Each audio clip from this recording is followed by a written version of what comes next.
Eccoci sulla riva del Piave. Ecco, Roberto è autore, scopritore, fautore di itinerari, a proposito di slow tour, di itinerari storico-turistici.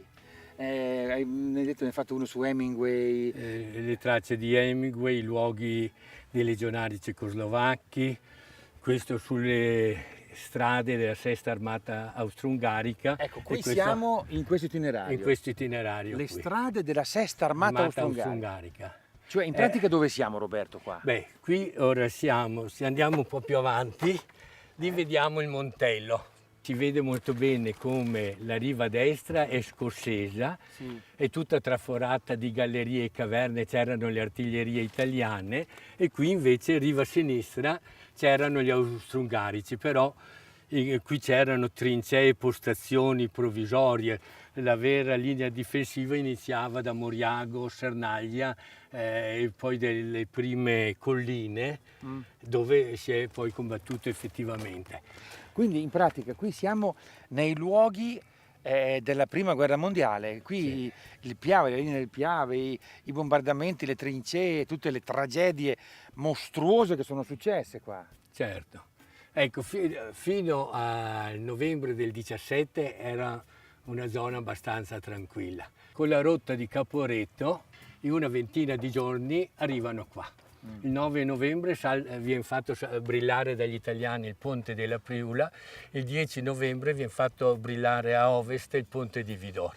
Ascolta, io non lo so, tutte queste storie qui le ho ascoltate a scuola, sui libri, e mi fanno un senso di terribile tristezza, no? Il sacrificio di queste persone per 2 metri di terra, per una guerra che poi alla fine gli storici hanno fatto una gran fatica a spiegarsela. Certo. È stata quella che il Papa definì l'immane tragedia, no? Ma perché la chiamano l'isola dei morti questo posto? In realtà perché è successo che qui, siccome era una calma del fiume, dopo le rapide di Vidor, sono venuti a confluire centinaia di morti che venivano da Monte del Piave, e poi anche perché proprio qui di fronte lì furono gettati gli unici ponti che si riuscì a stabilire, perché a Vidora e a Nervesa e a Falsè la corrente fu troppa.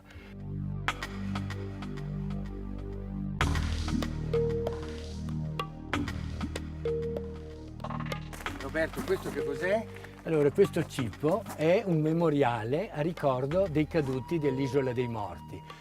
Ai lati ci sono alcuni versi tratti dalla canzone della Sernaglia scritta da D'Annunzio. C'è una poesia brevissima di D'Annunzio.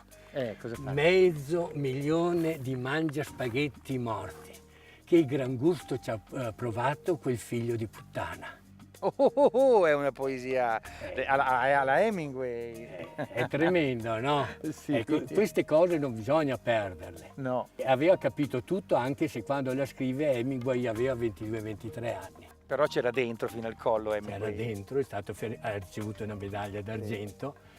15 giorni sul Piave, fra il 24 giugno e l'8 luglio, quando viene ferito, cambiano la sua vita. Roberto assomiglia a Hemingway, guardalo, se non è uguale. Un'altra volta ti porto sulle tracce di Hemingway. Oh, perfetto. Un altro itinerario è sulle tracce di Hemingway qui in Veneto.